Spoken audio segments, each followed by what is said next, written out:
Bom, então, boa tarde a todos. Vamos iniciar os trabalhos da tarde, desse dia do nosso workshop. Hoje à tarde nós temos o prazer de iniciar a tarde com uma plenária do professor Luiz Ribeiro. O professor Luiz é um professor que tem toda a sua formação feita na Universidade de Brasília, né, UNB, mas eu vi que ele teve a experiência de sanduíche em Estocolmo, na Suécia. Atualmente é professor lá no IF da UNB, no Instituto de Física, mas ele coordena o programa de pós-graduação em Ciências Materiais da mesma universidade. Hoje ele vai nos abrilhantar aí com o prazer de ter uma apresentação com o título A Era dos Alótropos de Carbono, uma abordagem computacional e de novos materiais. Eu gostaria, da mesma forma que o professor Landearno, em nome do programa, agradecer o professor Luiz por ter aceito o convite e fique à vontade, professor. Muito boa tarde a todos. Eu que agradeço a oportunidade de falar um pouco do que a gente tem fazendo aqui em Brasília para vocês. Já há algum tempo eu tenho acompanhado, acho que desde a época do mestrado, os trabalhos do Fidelis e do Lira. Eu fico contente que eles estejam aqui hoje para ouvir um pouco do que a gente tem feito aqui em Brasília. Bom, só algumas correções rapidamente. Eu fiz o meu estágio de doutoramento em Linköping, que é a mesma universidade da Lucimara, que apresentou ontem. Né? Isso. E não é na Suécia? Hoje, na Suécia, na mas Suécia. não fica em Estocolmo. Não é em Estocolmo. Isso. E eu era coordenador do programa de pós-graduação de materiais, tá. Meu mandato venceu agora e eu sou o novo coordenador do programa de pós-graduação em física. Eita, saiu de uma cadeira para outra.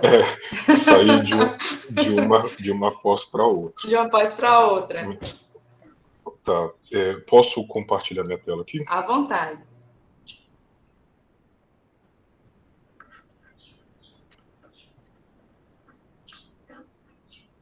Vou pedir ao pessoal que mantenha os microfones durante a apresentação do professor Luiz fechado, tá certo, gente? Para a gente evitar qualquer ruído. Pronto.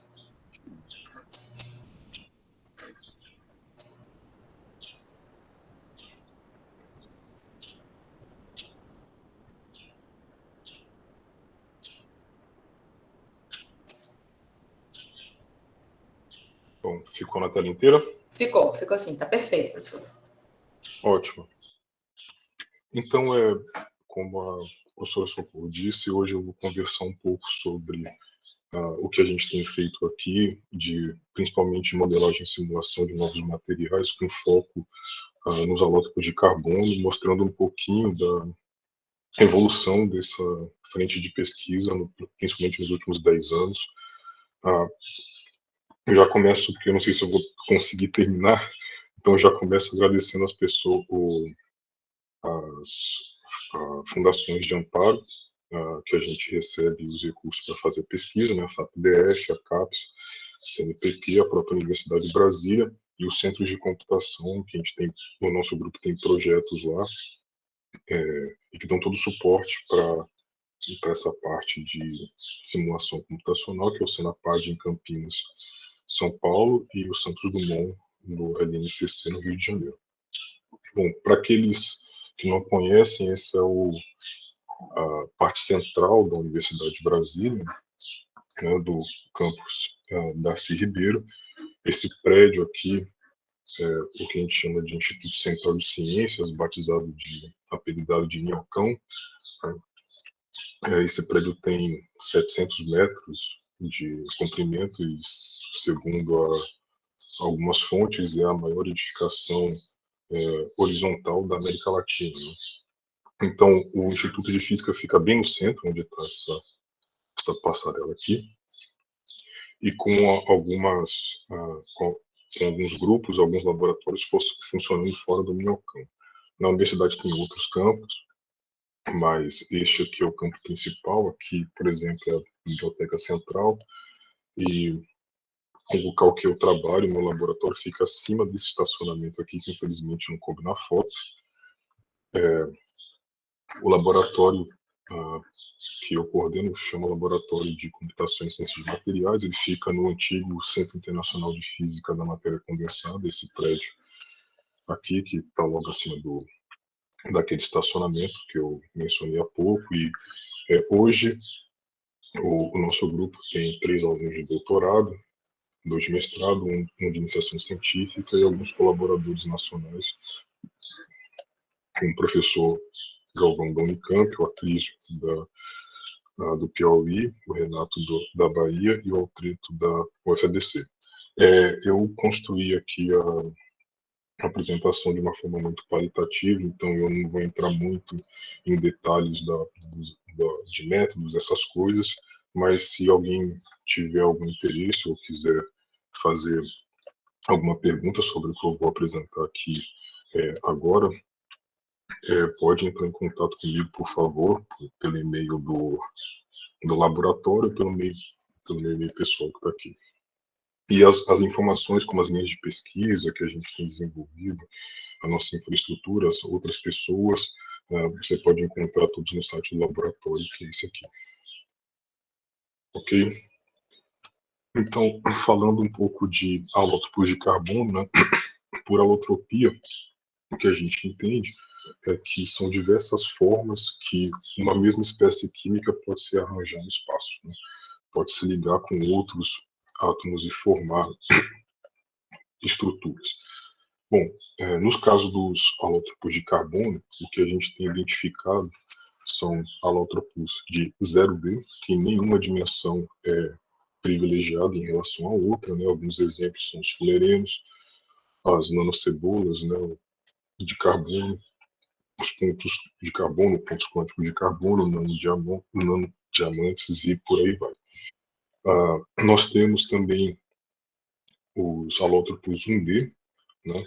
O mais famoso é o nanotubo, mas temos também aqui os nanocones, os nanotubos de multiparede, alguns alótropos 2D, como a própria folha de grafeno, as nanofitas de grafeno, e os alótropos 3D, como diamante e grafite, que são essas várias folhas de grafeno empilhadas, né? A gente pode entender ele dessa maneira. Bom, então, dentro dessa vasta gama, que só tem alguns exemplos desses materiais e as suas dimensões, né? Aqui, por exemplo, a dimensão longitudinal é muito maior que o raio, ou que o diâmetro do tubo, por isso a gente classifica esse como um D. Aqui na folha, as dimensões, por exemplo, x e y, são muito maiores que a espessura, então a gente classifica por 2D, e assim vai. No 3D, todas as dimensões são consideradas, né? Então, dentro dessa distribuição aqui das diferentes topologias, o que a gente pode classificar, pode agrupar essas estruturas de carbono está em relação à hibridização dos orbitais, né? Então a gente costuma, essas estruturas costumam apresentar hibridização tipo sp3 ou sp2 com uma interação pi-stag, né? Com uma interação entre as camadas. Essa hibridização a grosso modo, aquele orbital que não está completamente ocupado, ele entra em overlap com outro, formando um novo orbital híbrido. E por isso recebe o nome de hibridização. O que vale a pena destacar aqui é que essas hibridizações, essas reconfigurações dos orbitais levam a uma reconfiguração das ligações dos átomos de carbono e a gente consegue mapear algumas distâncias dependendo da hibridização. Por exemplo, a hibridização SP, né, os átomos costumam ter por volta de 1,3, 1,25 angstroms de distância. Na hibridização sp2, as ligações entre os átomos de carbono ficam da ordem de 1,45 até 1,5. Na hibridização sp3, da ordem de 1,7. Né? Então, os exemplos mais clássicos aqui de sp3 são, por exemplo, o diamante, e de sp2, o grafeno. No meio do caminho, você pode ter, por exemplo, aqui nos ônions, os dois tipos de hibridização, sp2 e sp3. Desde uma era, né, digamos assim, atual, tá? Desde 1985, que foi a primeira descoberta de um fulereno do século XX, né? Com Croto e o Smolin, que receberam o Prêmio Nobel de Química, eles sintetizaram vários fulerenos e a maioria da síntese tinha C90, C20, C70, mas a maioria dos fulerenos sintetizados eram C60. E pela descoberta do C60, eles ganharam o Prêmio Nobel de Química em 1996. Então, essa evolução a gente costuma marcar daqui, de 1985, onde a comunidade científica começou a olhar para os compostos de carbono para eles serem aplicados na eletrônica convencional, tentando substituir o silício, por exemplo, né? Então, isso começou muito forte aqui com o Prêmio Nobel do Croto em 1995. Em 1991, o Higino sintetizou o primeiro nanotubo. Tá? Ele não recebeu o Nobel, mas recebeu o análogo norueguês, né, que é o Prêmio Kavli, de nanociência em 2008. A mesma premiação do Nobel, inclusive, tem a medalhinha dourada, mas não tem o mesmo prestígio, mas ainda assim é um prêmio muito relevante. Em 2004, veio o famoso grafeno, né, com o Gen Novoselov, com o Prêmio Nobel em Física em 2010. E de lá para cá, vários outros alótropos de carbono têm sido propostos em diversas topologias, buscando principalmente manter as excelentes propriedades do grafeno, resistência mecânica, transparência, facilidade de síntese, e tentando superar uma deficiência do grafeno para algumas espécies de aplicações optoeletrônicas, que é o gap nulo, né? Então, muito tem sido feito nessa linha de propor novos alótropos para tentar superar essa deficiência do caráter de condução metálica do grafeno. E aqui eu vou apresentar algumas coisas que nós temos feito envolvendo esses alótropos aqui, né? Os ônions ou fulerenos, o nanotubo de carbono, as nanofitas e grafeno em especial. Existe também uma outra forma de se propor a mudança de topologia ou novos alótropos, né, que é utilizar algum material para converter ele em outro. Aqui, no caso, uma folha de grafeno, ela pode ser convertida em nanotubo, dado um corte razoável desta folha, né, um corte que proporcione esse fechamento aqui do nanotubo, você pode converter uma folha em nanotubo. Isso também é uma mudança de topologia partindo do que você já tinha anteriormente.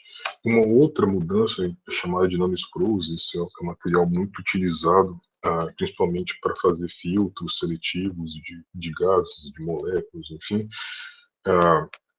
Você pode produzir um nanoscrew enrolando uma folha de grafeno, né, uma nanofita de grafeno, por exemplo. E aí o resultado é essa figura aqui, a figura B, né? Ele é estável nessa forma, até temperaturas aí de 3.000 Kelvin, né? 4.000 Kelvin no máximo, ele consegue continuar enroladinho assim desse jeito, e é muito utilizado para essas aplicações que eu mencionei há pouco. Existem várias formas de se gerar um nanoscrew, né? Aqui, por exemplo, nós temos uma nanofita de grafeno com um nanotubo em cima dela, em cima de um substrato qualquer, né? E aí a interação de Van der Waals entre a parede do tubo e a folha promove, engatilha esse processo de autoenrolamento da folha ao redor do nanotubo. Depois de removido o nanotubo, você tem um nanoscrew, né? Esse é uma simulação que reproduziu um resultado experimental. Então, nanoscrews podem ser crescidos e formados assim experimentalmente. Bom,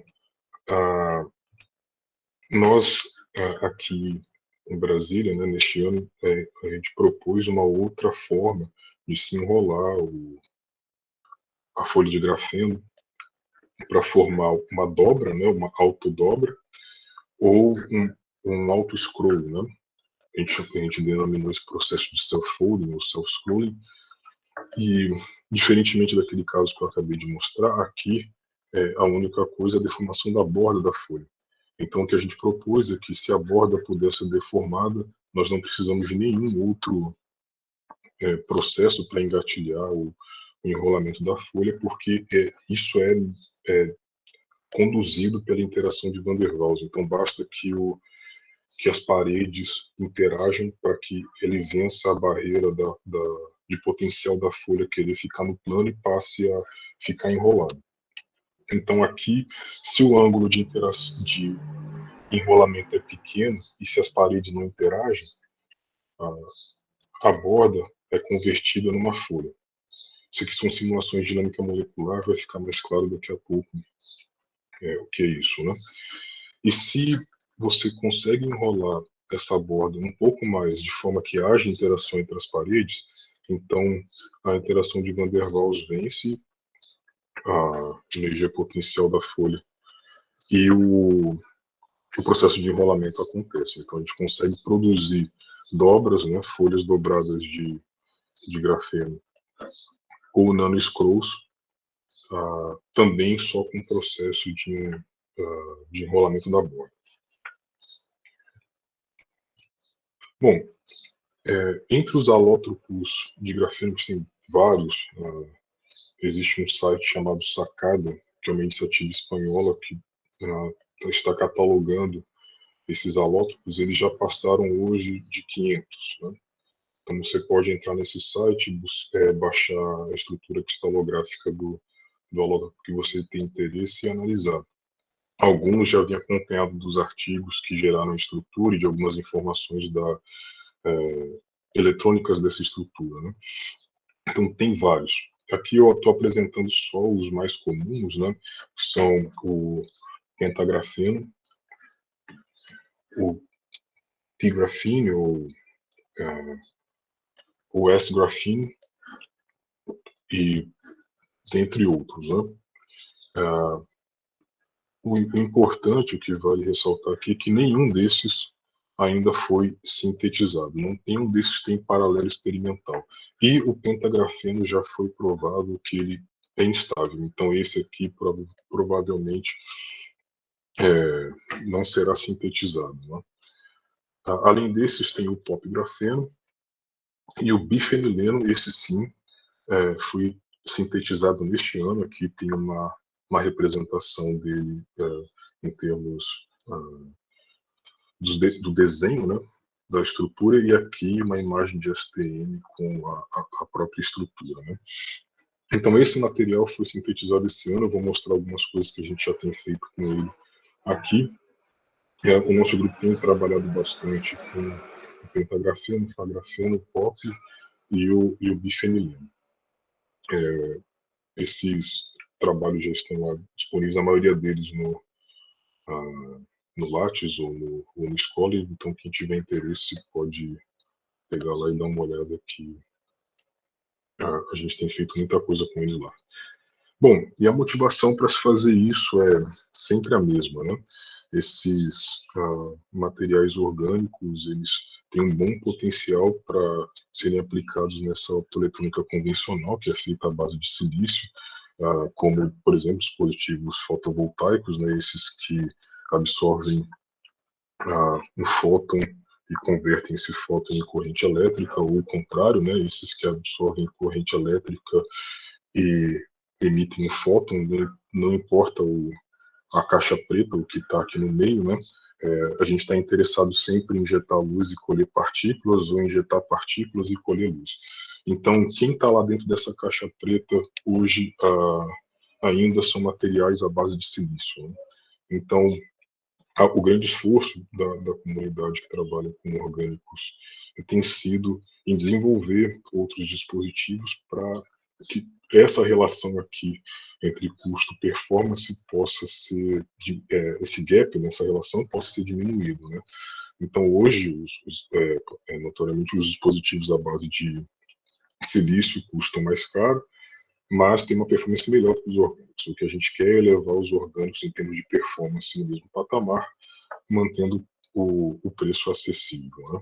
Alguns exemplos aqui de protótipos são, por exemplo, os displays da Samsung, né, os LEDs flexíveis, as células solares orgânicas, que já alguns lugares já tem isso, alguns aeroportos, por exemplo, na Europa já tem células solares orgânicas distribuídas e funcionando, né? Isso aqui é um exemplo de um circuito impresso em um material orgânico, né? Então, baseado nisso, em como esses materiais podem ser utilizados como camadas ativas nessas aplicações, é que a gente tem estudado bastante essas propriedades eletrônicas e estruturais desses alótropos e os novos alótropos de carbono, né? E a gente tem feito isso no contexto da modelagem computacional multiscala. E por que isso é importante? No aspecto completamente atomístico da descrição, onde eu posso tratar os elétrons e os átomos, os íons, né? Isso consegue ser feito dentro do contexto da mecânica quântica. O problema é que, computacionalmente falando, nós temos uma limitação de tamanho da estrutura, né, que da ordem de 1 nanômetro, e de tempo. Então, dentro da mecânica quântica, que é muito custosa computacionalmente, esse essa é a relação entre tempo e tamanho, né? E nessa relação aqui, o que a gente está falando é de cerca de 1000 átomos em 1 picosegundo de simulação.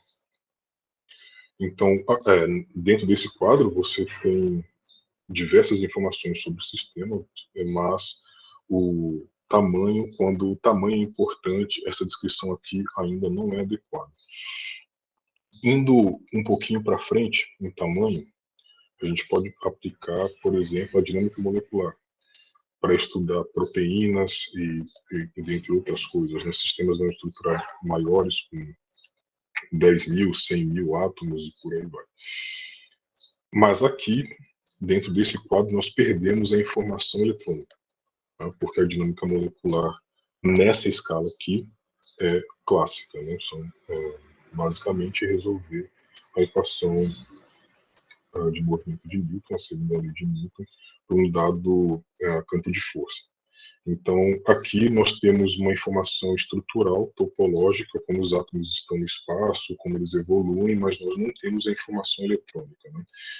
É possível fazer dinâmica molecular quântica, claro, mas você ainda está limitado a esse quadro de pouco tempo de simulação e um tamanho menor de estrutura, né? Às vezes, alguns fenômenos físicos ocorrem numa escala muito maior do que essa, tá? Então, a mecânica quântica pode ser um fator. Trabalhar com mecânica quântica nessas nanoestruturas pode ser um fator limitante. Você precisa combinar outras metodologias para poder descrever melhor o seu sistema, né?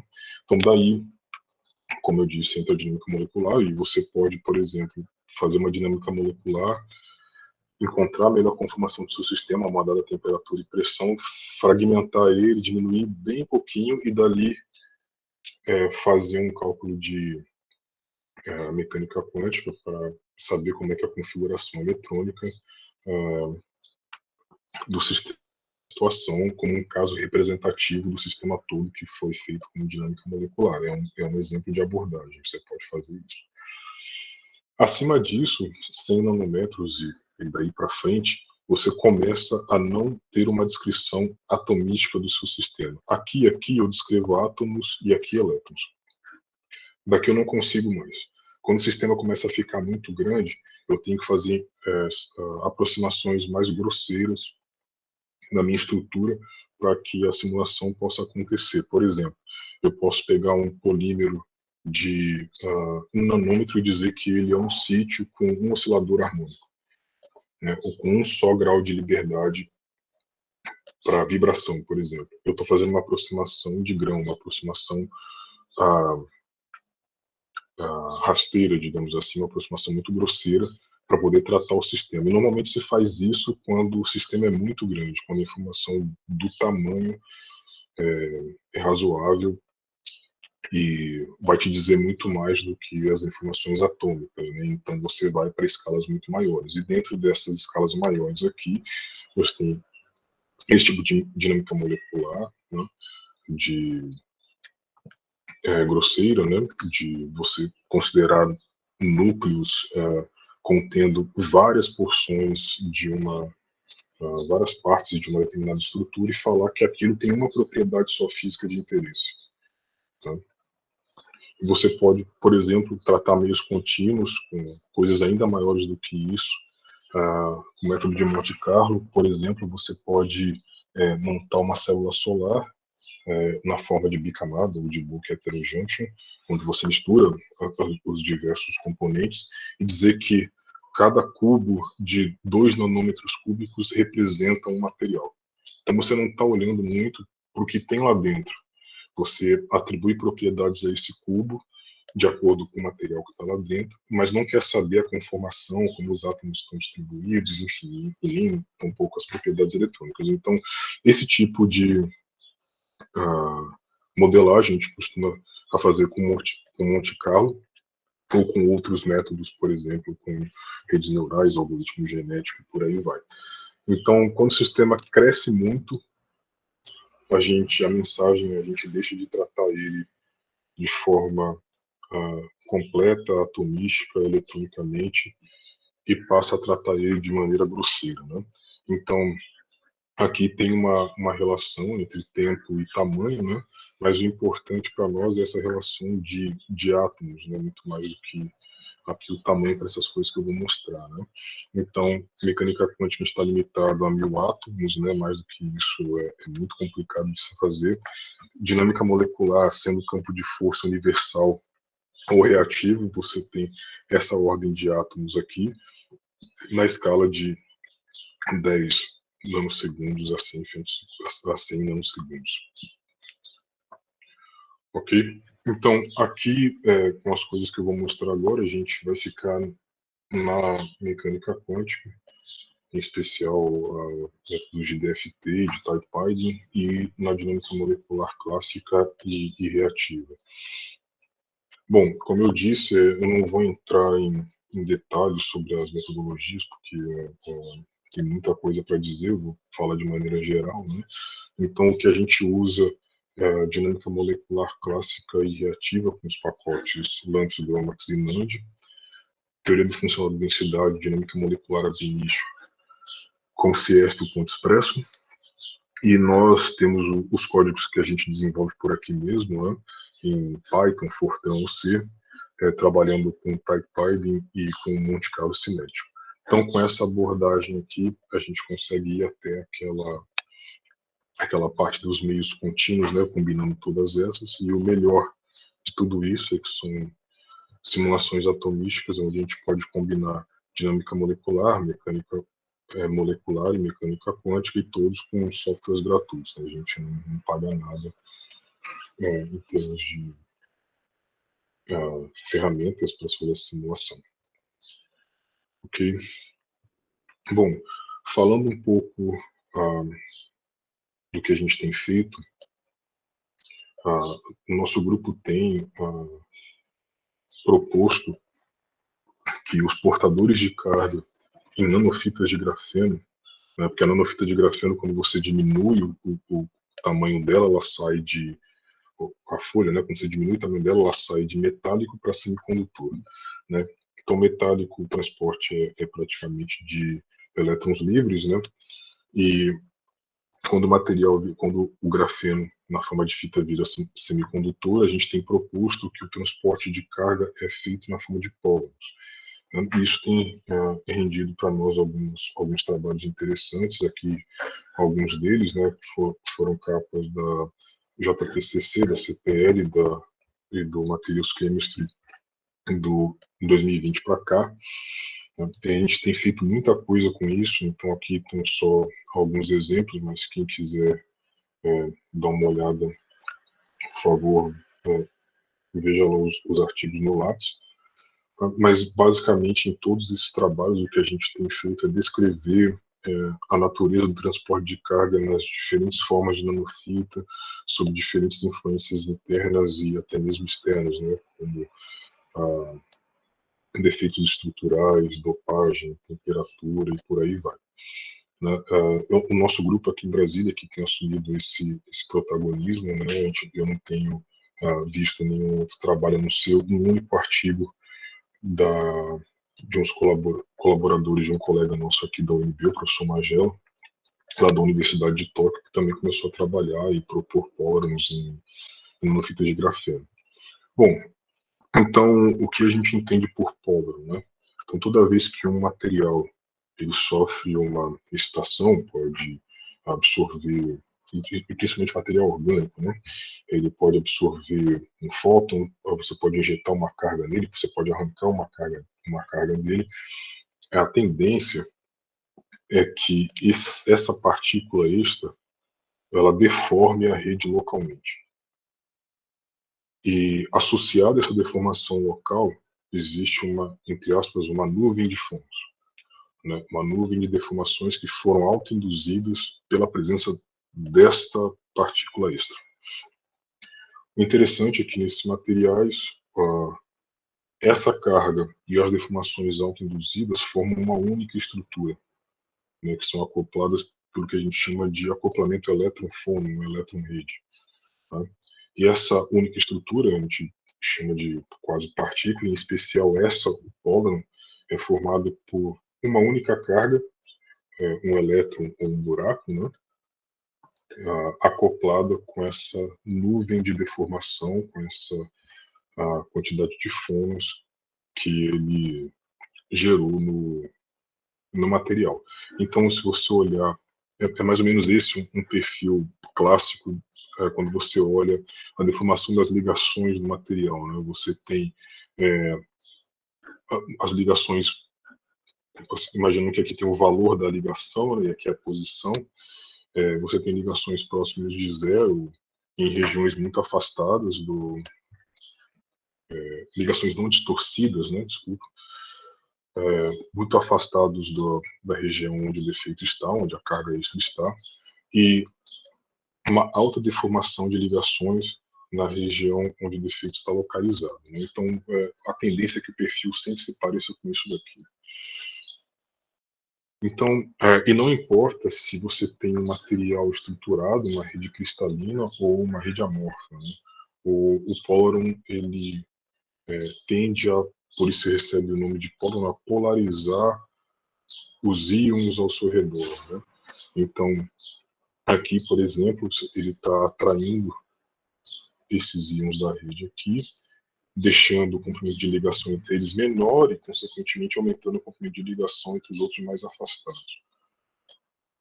E na rede amorfa, você consegue ainda observar o mesmo efeito, o efeito de polarização, né, onde esses íons se aproximam da partícula extra, e aqui essa nuvem azul aqui está tentando representar o alcance da deformação que um pólen pode gerar. Né? Bom, se você pensar aqui já de uma maneira um pouquinho mais física, que este é o perfil da energia potencial dos átomos na rede, então uma rede não distorcida tem esse perfil, né? Então os átomos estão igualmente espaçados, então ela é simétrica, né? O potencial é simétrico sítio a sítio. Bom, agora imagine que essa partícula aqui, esse íon aqui contém uma partícula, né? Ou a ausência de uma partícula. O que acontece é que ocorre esse estado autoaprisionado, né, da partícula com as deformações de rede, e a distorção fica mais pronunciada no local onde a partícula está encontrada. E isso aqui, como eu disse, a gente chama de pólen. Você pode ter a combinação de dois pólen. Tá? que recebe o nome de bipólar. Então, ou seja, você tem duas deformações dipólar que interagem, né, e deformam a rede em termos de amplitude da mesma forma, mas com um alcance diferente, porque ele envolve mais de um sítio. Então, bipólar não são deformações mais delocalizadas, né, em termos de deformação de rede, mas tendem a perturbar a rede localmente da mesma maneira que o polo. Né? E se você, por exemplo, imaginar uma rede aqui quadrada, né, com alguns íons, então esse caso B aqui seria a rede sem nenhuma distorção. No caso D, você teria uma distorção aqui provocada por essa partícula carregada, né? E no caso do bipolo, você teria uma distorção de maior alcance, né? Você tem duas partículas, mas elas deformam essas ligações e essa ligação, da mesma maneira que essa ligação é deformada. Então, por isso, o poço aqui de potencial é o mesmo, mas o alcance da deformação é maior. Com base nisso, o que a gente tem feito é estudar essa formação, estabilidade e transporte desses portadores de carga em nanofitas de grafeno convencional e derivadas. Né? Aqui, por exemplo, é uma nanofita derivada, onde essa nanofita foi formada por moléculas de coroneno. Essas moléculas foram, experimentalmente falando, essas moléculas de coroneno foram encapsuladas no nanotubo, houve um processo de anilha, né, esquentou-se muito rápido a estrutura e resfriou-se devagar, e o resultado foi uma formação de uma nanofita parecida com isso daqui, né, que são nanofitas de grafeno baseados em coroneno. Então, a gente estudou, porque essas bordas aqui não são convencionais, né, se ocorreria o transporte de carga nesse tipo de sistema. A conclusão é que nessa rede C aqui, por exemplo, ela tem algumas características de rede zigue-zague. Em rede zigue-zague não existe transporte de natureza semicondutora. Então aqui a gente conseguiu localizar a carga, porque esses dois ramos do coroneno tendem a concentrar carga, mas ela não salta entre esses ramos adjacentes. Já aqui não. Nesse tipo de nanofita de coroneno, que tem a borda mais parecida com armchair, houve um transporte de carga, não com a mesma velocidade de saturação na nanofita convencional, mas a gente conseguiu observar o transporte tanto de polos e dipolos. E para estudar esse tipo de fenômeno, a gente desenvolveu um código em Fortran, usando o modelo SSH, o modelo Type-Binding, onde o Type-Binding é de ligação rígida, né, são os primeiros vizinhos, e aqui, para nós, todas as propriedades eletrônicas são computadas de um vizinho J, por exemplo, em relação aos seus vizinhos I' e I2'. Né? Então, isso deixa a descrição do problema mais tratável, né? Porque eletronicamente a gente só está preocupado com os vizinhos imediatos do átomo, e isso permite com que a gente possa fazer simulações em sistemas consideravelmente grandes e em uma escala de tempo realizável. Né? Então aqui, nessa sequência de painéis em azul, está a localização de carga numa nanofita do tipo B, os painéis A e C mostram isso, né? E os painéis E e G são uma nanofita do tipo, digamos, zigue-zague aqui, do chevron grafeno. Então, o que a gente vê é que essa legenda de cor aqui representa a densidade de carga, né? Então aqui em cima tem um pólar e aqui embaixo tem um bipólar. Veja lá, você tem mais ou menos a mesma localização aqui. Nesse caso, aqui o bipólar tem um pouquinho a mais, dá para ver aqui que esses pontos aqui estão mais claros do que aqui. Então você tem uma localização de carga um pouquinho mais espalhada, mais concentrada, né? Que tem, pela escala de cor, quase que uma vez mais carga do que esse daqui.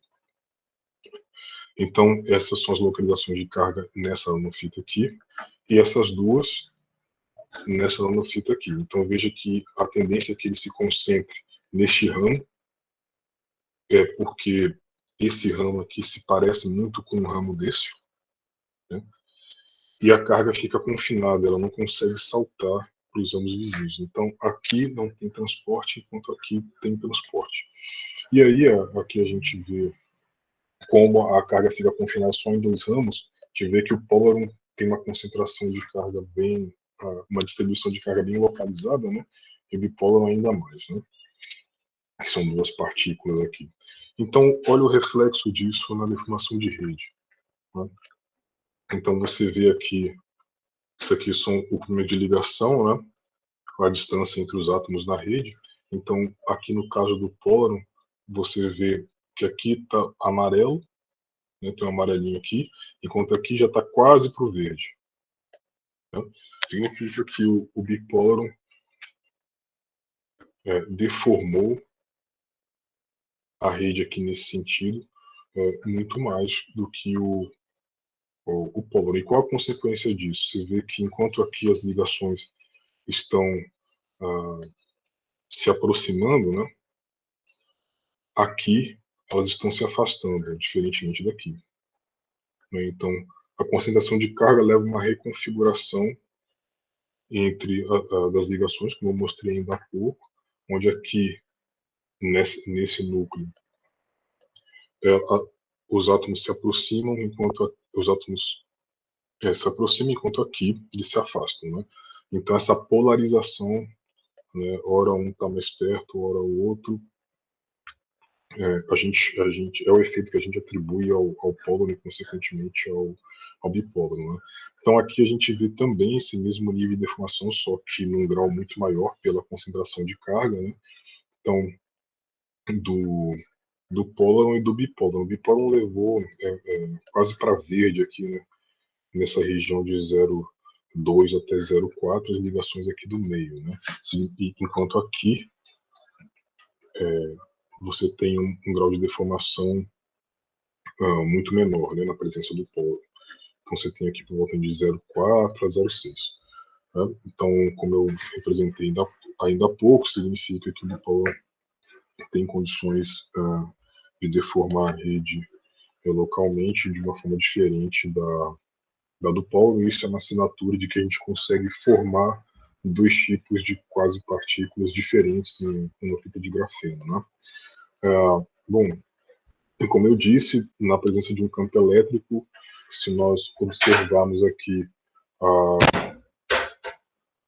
os snapshots, né, a foto que a gente fez da fita a cada instante de tempo, aqui de 0 femtosegundos até 215 femtosegundos, o que a gente vê é que existe uma resposta sistemática da carga como um todo, da localização de carga como um todo, em relação ao campo elétrico. Então, existe um movimento da carga de maneira coletiva, essa carga está se movendo e está arrastando junto com ela os fônons, aqueles que ela deformou. Então, a gente vê que nesse tipo de nanofita existe o transporte de carga tanto mediado por pólorons quanto por bipólorons. Aqui, como o bipóloron tem massa efetiva, por ter duas partículas muito maior, o dobro, né, do póloron, então você vê que o deslocamento dele, a velocidade de saturação dele é menor do que a velocidade do póloron. Só um instante, só um minuto.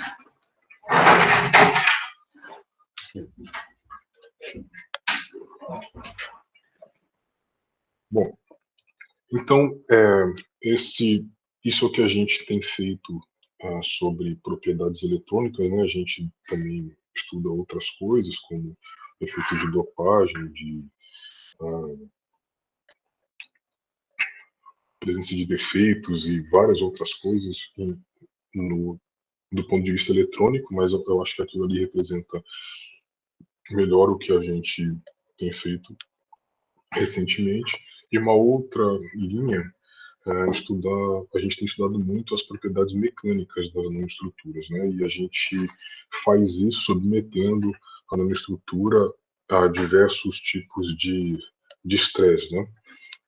Aqui, por exemplo, a gente pode comprimir a estrutura, né? A gente pode esticá-la. Eu vou apresentar alguns resultados sobre esse estresse por tensão.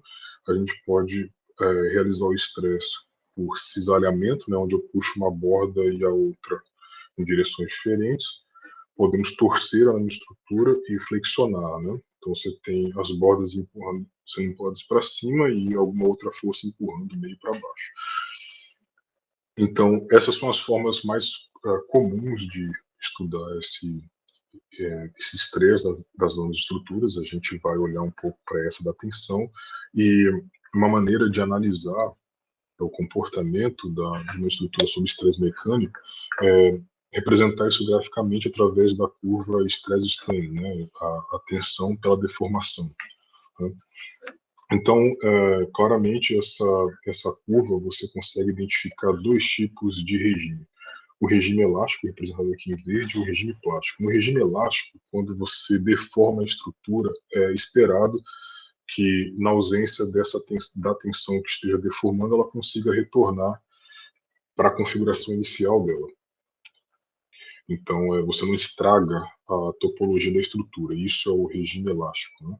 O regime plástico ou regime inelástico, isso não acontece. Quando a estrutura entra depois de uma tensão ser aplicada nesse tipo de regime, se você parar de aplicar tensão nela, a estrutura não consegue mais voltar para a sua configuração inicial. Então, dentro do regime elástico, a região linear, a região de proporcionalidade, né, chamado de até onde você conseguir observar essa região linear, é chamado de limite proporcional. Então, dentro dessa região, se você toma aqui o coeficiente angular da reta, uma propriedade mecânica que você obtém, é o módulo de Young, que é uma medida da resistividade mecânica do material, certo? Que nada mais é do que a deformação pelo percentual pela taxa de strain. Quanto você, por exemplo, no caso da tensão, esticou essa nanoestrutura e quanto de stress você aplicou, né? Então, uma vez que ela tenha atingido esse limite proporcional, né, essa relação aqui não pode mais ser obtida, o material vai se comportar de uma maneira não previsível. Eu vou mostrar isso daqui a pouco para vocês. E esse ponto que marca a transição do regime elástico para o regime plástico é chamado de a força produzida, né, ou de tensão produzida. Em alguns livros você pode encontrar isso também. Ok? Daqui para frente, a estrutura vai continuar absorvendo essa tensão, distribuindo essa tensão entre as ligações até um limite.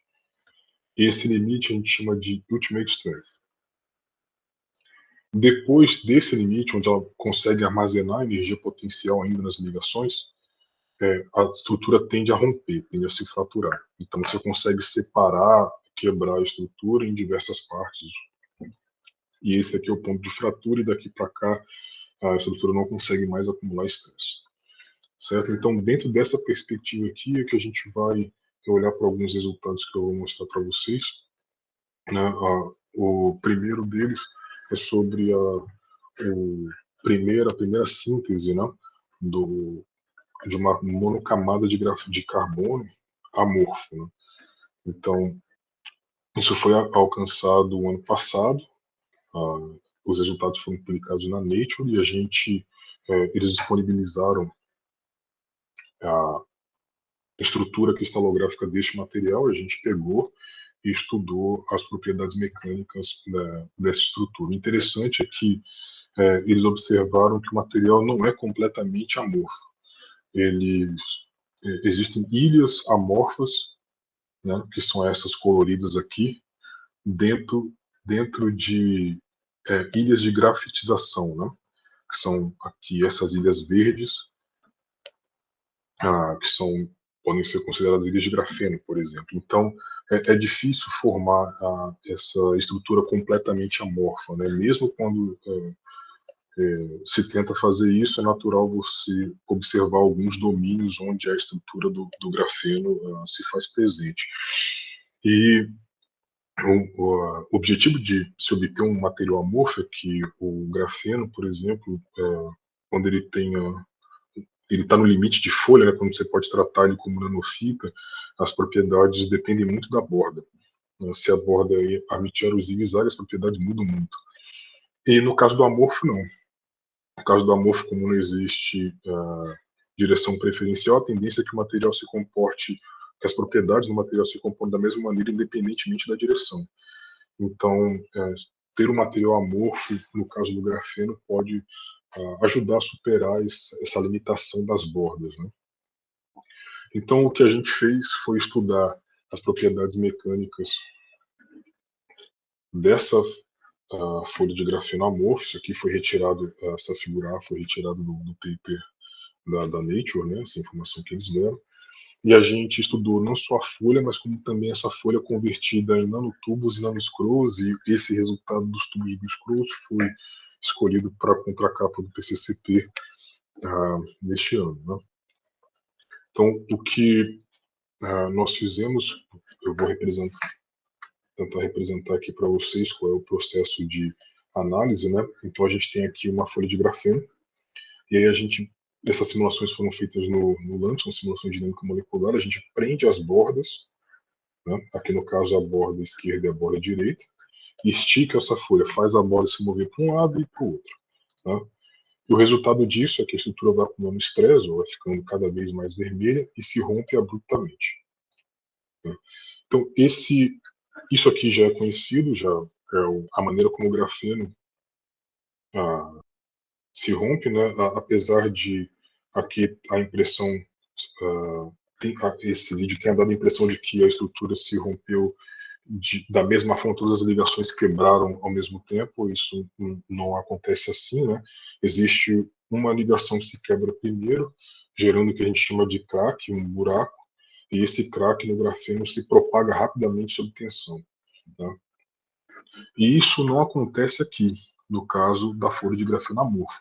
A velocidade, você tem anéis com 8, com 7, com 5 átomos. Esses anéis, essa distribuição amorfa de anéis promove uma reconfiguração interna do material enquanto ele está sendo esticado.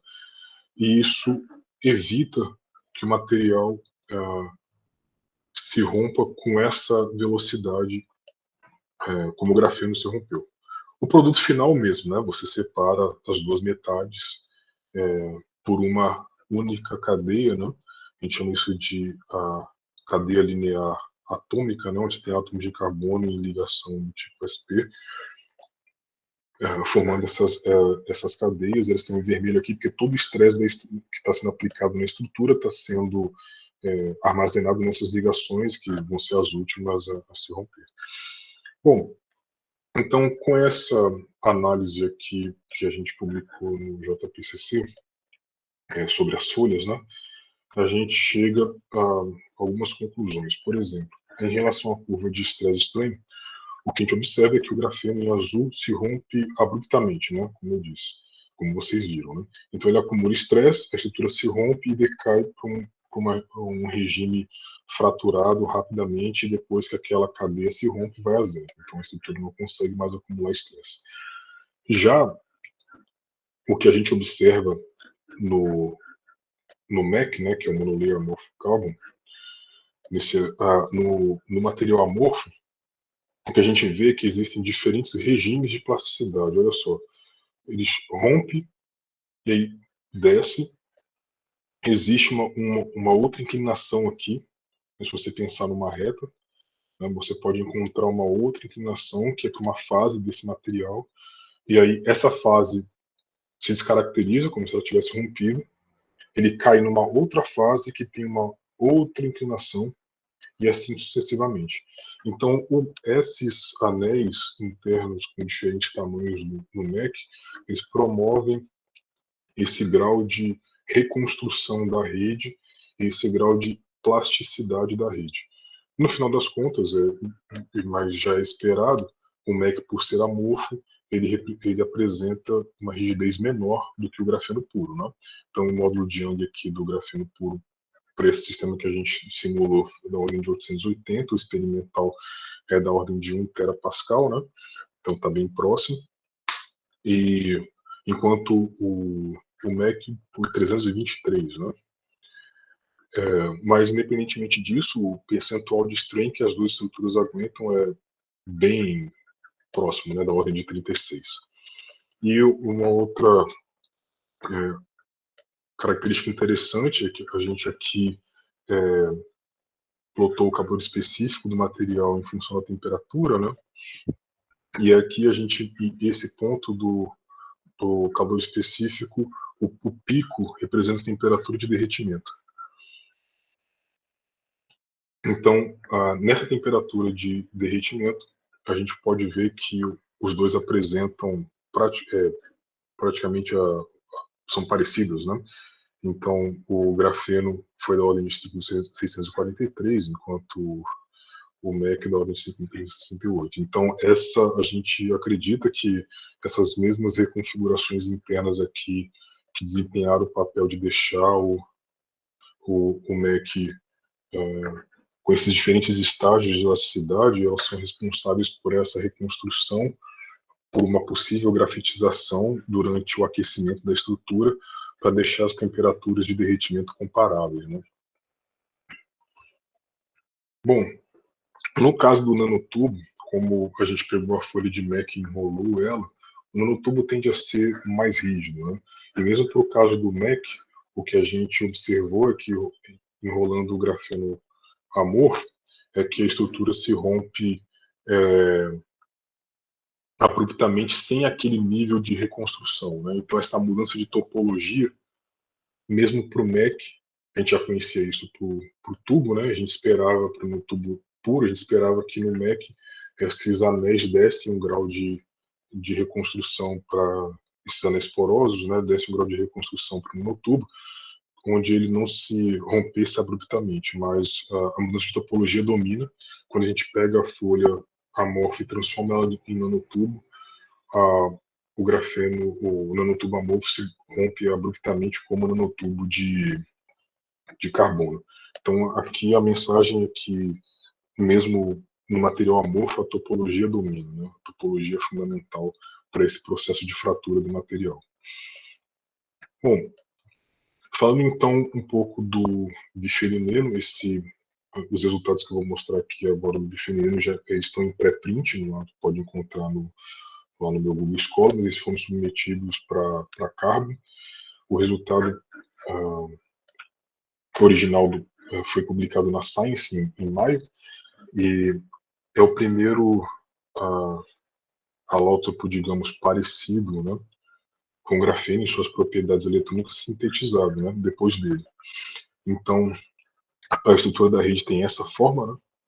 Você tem anéis de 4, 6 e 8, e aqui é como as imagens GFM mostram a estrutura, né? Aqui na folha e aqui na nanofita. Ok? Então a gente estudou as propriedades mecânicas também desse bifenileno, né? E o que a gente observou foi o seguinte, que por mais que a estrutura não seja amorfa, mas ela possui esse grau diferente de anéis, você vê aqui que o bifenileno não se rompe abruptamente. Então, a estrutura pura, sem defeitos, mas a conformação diferente de anéis promove uma reconfiguração interna que evita que o material se rompa de maneira abrupta. Mesmo na presença de um crack, a gente forçou um crack aqui, porque esse era um resultado não muito esperado, né? A gente esperava que o material se rompesse não tão lentamente, né? Não tão rápido como o grafeno, mas também não tão lento como a gente viu no vídeo anterior. Então a gente forçou um crack aqui, forçou uma abertura, e mesmo assim,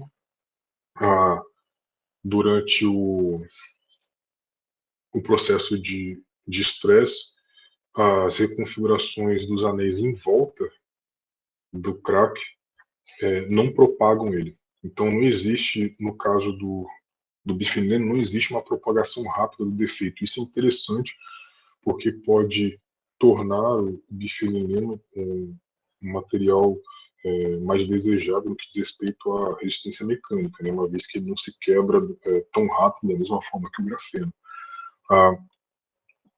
Então, uma consequência disso é que, por exemplo, aqui em A, quando esse material é esticado, esses anéis de 4 átomos, as ligações neles se quebram, dando origem a anéis de 8 átomos. Então, essa reconfiguração é a responsável por deixar esse processo de fratura do bifenilo diferente do grafeno, né? Deixar ele mais lento, permitindo essa reconfiguração das ligações, e no final das contas essa rede do bifenilo se torna uma rede onde só tem 8 anéis. Né? Então a gente acredita que essa rede C aqui seja um mínimo local em termos de energia dessa rede A, né? Porque ela apareceu tanto no processo de estresse quanto no processo de aquecimento da nanoestrutura, né? E depois que ela foi convertida de A para C, o processo de fratura é o análogo do grafeno, algumas ligações se quebram, abre um crack, esse crack é propagado pela estrutura. O interessante é que, mesmo aqui em comparação às figuras ADG, a gente tem a nanoestrutura sem defeito, ela com crack horizontal e ela com crack na vertical. Mesmo com crack na vertical, a gente não observa uma propagação rápida dele. Né? Então, o que a gente vê é que o crack na horizontal aguenta menos tensão, né? Então aqui ele se rompeu com 12,75%, enquanto o crack na horizontal 22,65%. Né? E a dinâmica de ruptura deles é análoga, né? Então primeiro se forma um anel maior, né? um crack aí que envolve entre 10 a 13 átomos, e esse crack é que dá início ao processo de fratura. Certo? Então, o interessante do bifenileno é que mesmo na presença de defeitos, o processo de ruptura da nanoestrutura ainda é mediado por reconfigurações. Né? O crack não propaga ou não aumenta a velocidade da propagação do raso. Então, falando em termos de números, né, a gente, nessa curva aqui, ó, a curva de stress strain, onde essas cores representam os regimes diferentes. Né? Então, essa região em azul é o regime elástico do bifenileno. As regiões verde, amarelo, laranja e vermelho são os regimes inelásticos. Né? Então, apenas nesse regime azul aqui, como eu havia mencionado, que a gente pode estimar a rigidez, o módulo de âmbito do bifenileno. Depois daqui, ele já entra no regime elástico, a estrutura já é convertida e a gente não consegue mais observar um grau de elasticidade nela. Então, o legal é que essa região amarela, que é a maior região aqui, como eu disse, ela parece ser o mínimo local em termos de energia para uma nova estrutura, porque olha só, quando o material passa para ela, né, existe aqui uma região ampla de strain que essa estrutura pode suportar, diferentemente das outras regiões, e você vê uma tendência clara de inclinação da reta aqui, de uma mudança do módulo de Young dessa nova nanoestrutura, aquela que só tem 8 anéis formados nessa região em amarelo. Na região laranja é onde começa a fratura em si, os primeiros sinais de fratura são identificados, as ligações quebrando, e depois o crack é propagado para essa região vermelha, onde aparecem as cadeias lineares, ou chegando a zero, onde a estrutura foi separada, né, que é essa região cinza. Bom, o que a gente obteve foi que o módulo de Young para essas estruturas, tanto fraturada como não fraturada, com crack, né, ou sem o crack, variam de 570 a 1019 gigapascal. Tá? Isso é muito comparável ao do grafeno. Do grafeno, os resultados estão da ordem para os sistemas fraturados e não fraturados também, de 698 a 367.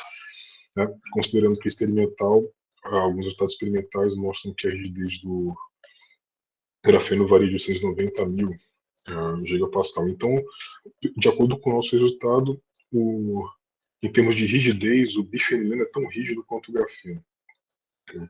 Com a vantagem de que ele não os defeitos não contribuem para uma propagação rápida da ruptura, né? Então, em termos de fratura, o bifenileno é um material um pouco mais interessante. E uma outra conclusão que a gente chegou fazendo as simulações de derretimento, né, é que a temperatura de derretimento do bifenileno é da ordem de 4.024, enquanto a do grafeno puro é da ordem de 4.095. Então, a estabilidade mecânica e térmica do bifenileno é análoga ao do grafeno. Ok, então, para finalizar, vou apresentar aqui um outro conjunto de resultados, também está em pré-print, que foi submetido para Nanoscale, que existe um experimento num laboratório na Rice University, que foi fundado para se converter nanoestruturas de carbono, tentar converter, né, nanoestruturas de carbono em diamante, fazendo diversas tentativas de combinações de diferentes nanoestruturas, mas sempre trabalhando com essa ideia de atirar uma nanoestrutura em um anteparo ou em outra nanoestrutura, né? Esse experimento existe em 2 lugares até onde eu sei, na NASA e na University. Então, como sob pressão ele tende a mudar de fase, né? Então, será que a gente consegue pegar esses materiais e aplicar pressão nele de forma a converter alguma estrutura em uma espécie de diamante, um diamantoide, né, que é um núcleo parecido com um diamante? Então, essa é a pergunta que o pessoal lá tem tentado responder, que é a pergunta que o professor Douglas, lá da Unicamp, trouxe para nós. E aí, a nossa maneira de tentar reproduzir esse setup experimental foi pegar uma nanocebola, né, um nanoônio de carbono, né, que são fullerenos com camadas concêntricas, e atirar, reproduzindo o que se tem lá no laboratório, esse nanoônio contra um anteparo. Né?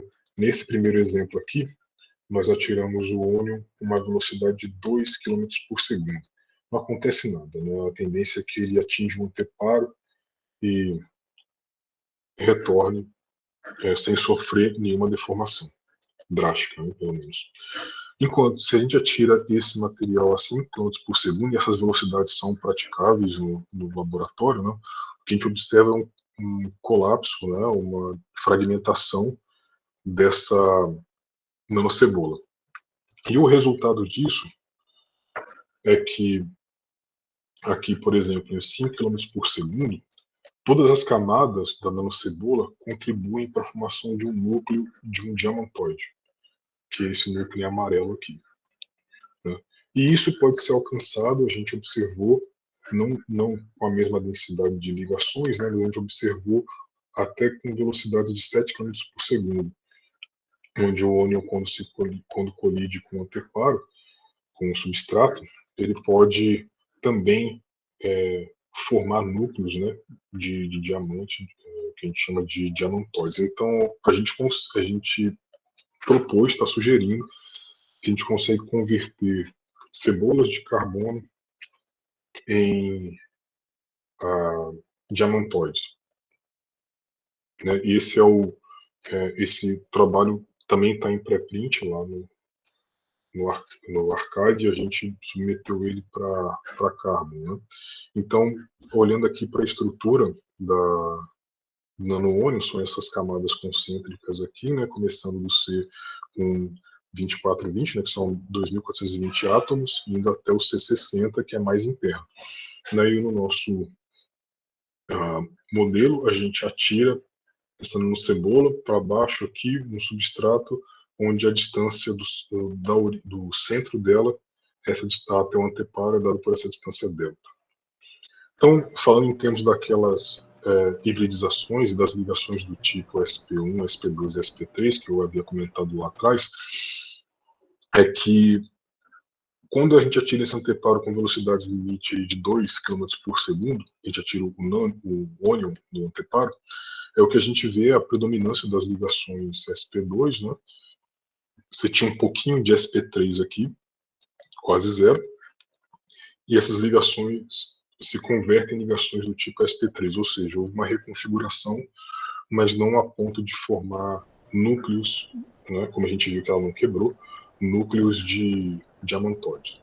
Professor Luiz. Quando a gente... Oi? Só um minutinho, desculpa lhe interromper, mais uns 2 minutinhos, que a gente já ultrapassou bastante o horário. Ah, obrigado, eu Tá sabia certo? que eu... Desculpa lhe interromper. Então, eu peço desculpa, já está acabando já. Ok.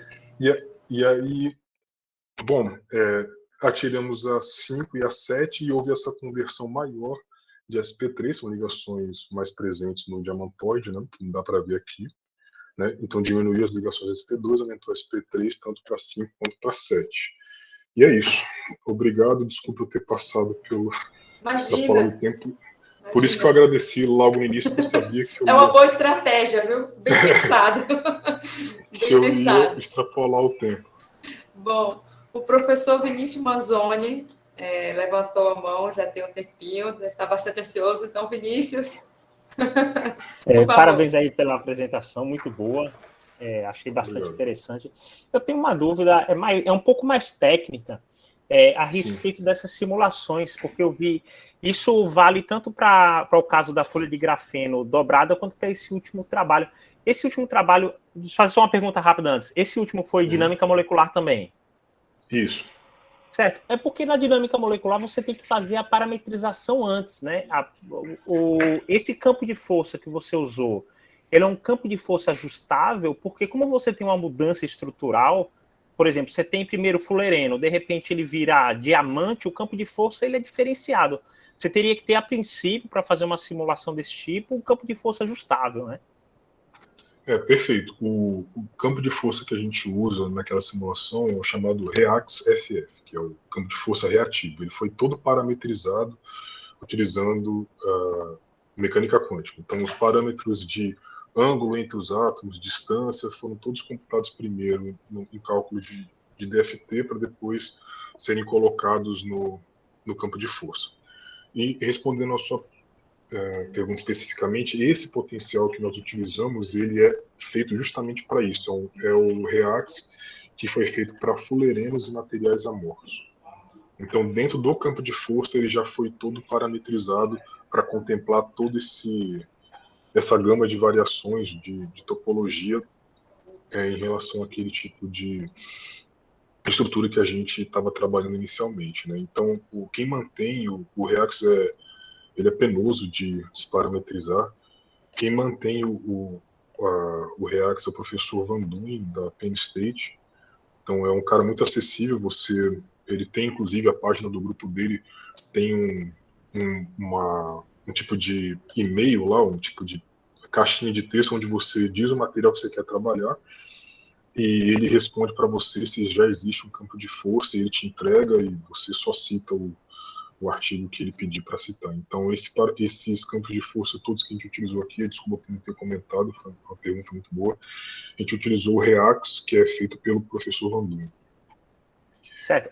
Aí, porque a minha dúvida é justamente essa, porque o campo de força, eu penso outros sistemas, por exemplo, você define de acordo com a topologia.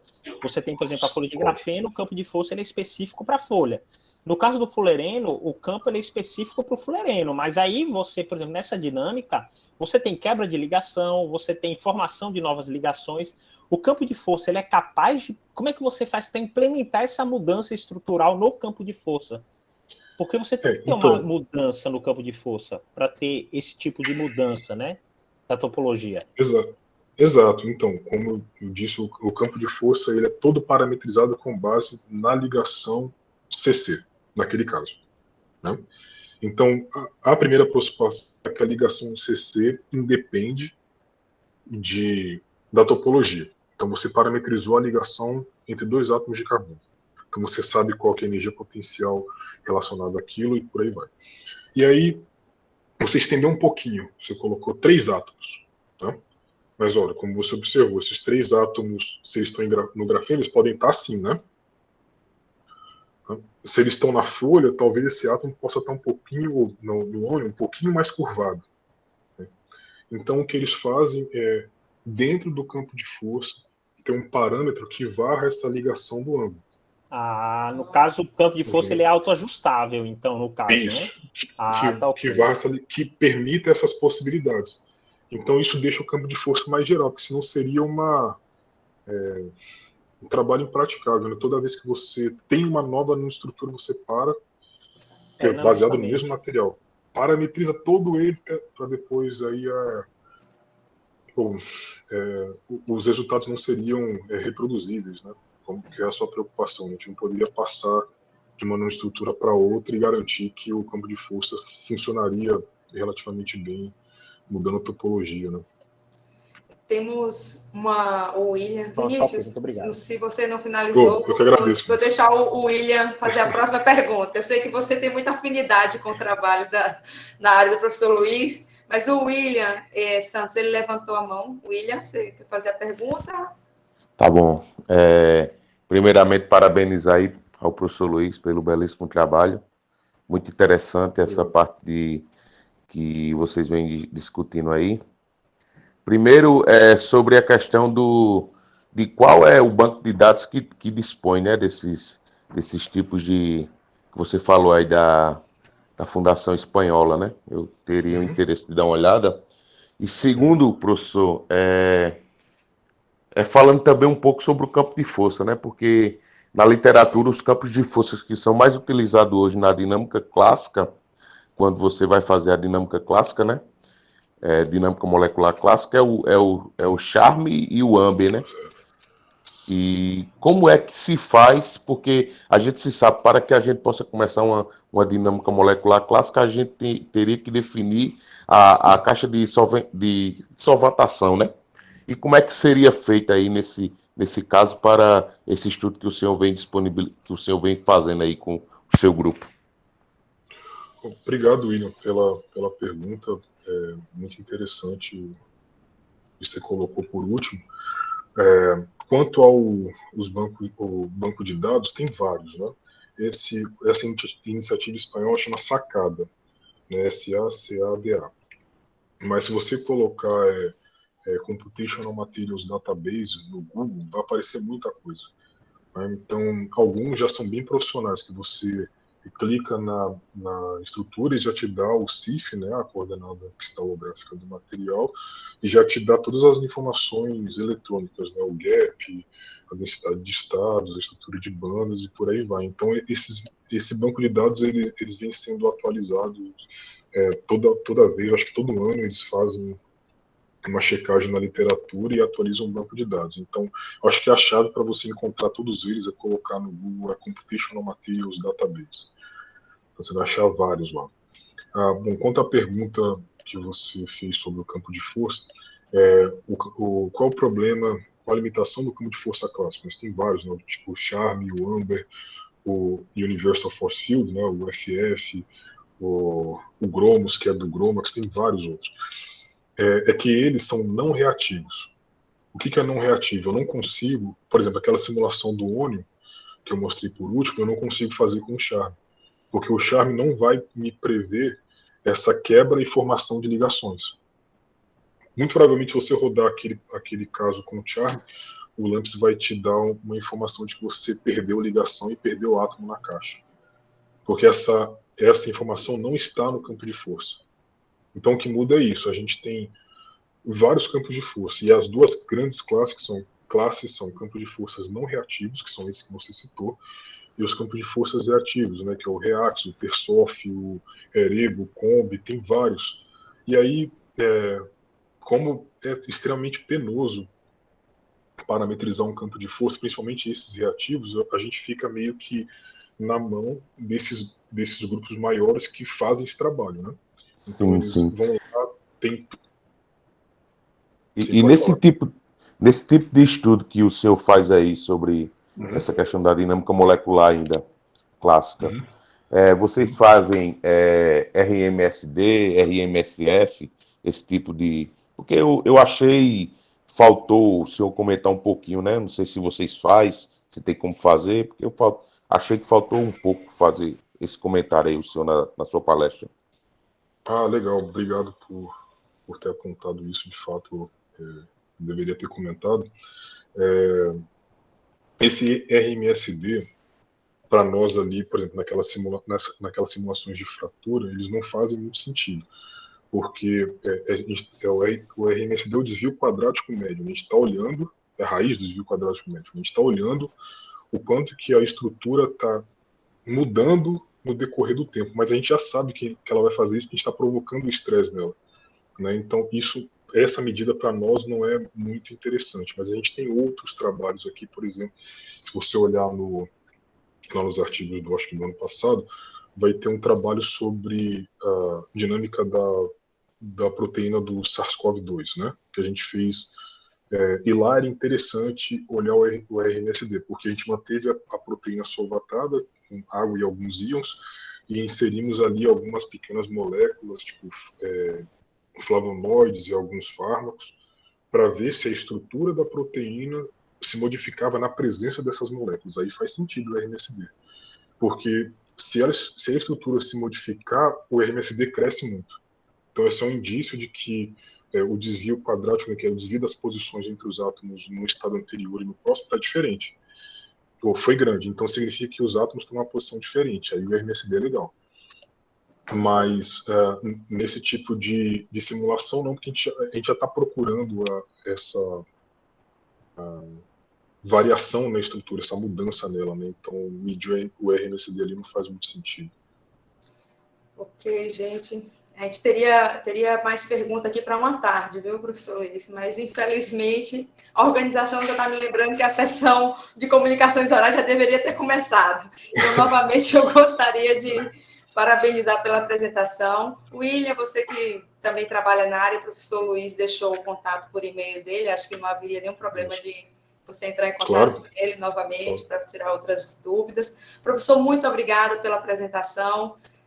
Parabéns pelo trabalho, não só pela qualidade, mas também pela densidade de trabalho. Eu vi que vocês têm produzido bastante, principalmente nos últimos tempos. Muito obrigada, agradeço novamente. Professor Vandearle, professor Vinícius, coordenadores, à vontade. Professor Luiz, muito obrigado. Como viu, assim, o pessoal ficou realmente bastante motivado e provavelmente terão novos contatos aí na caixa de e-mail. Né?